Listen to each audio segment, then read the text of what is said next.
Apa itu fizik? Fizik adalah sains menjadi yang mengkaji tentang jirim dan pergerakan dia menerusi ruang dan masa. Sebagai contoh, tenaga dan daya.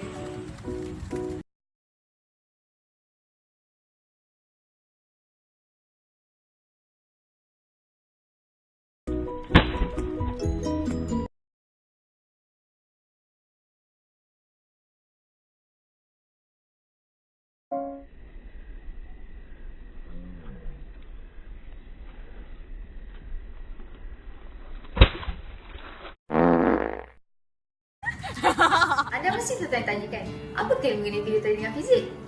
Video klip tadi menunjukkan tentang tekanan gas. Tekanan gas.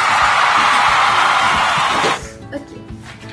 Seperti yang kita dapat lihat, balon A lebih mudah terapung berbanding balon B.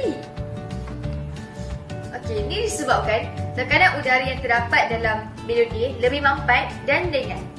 Tapi, tekanan udara yang terdapat dalam balon B yang mengandungi air kurang mampat dan berat. Konklusinya, ini membuktikan bahawa jisim air mempengaruhi tekanan udara di dalam balon. Sekian, terima kasih.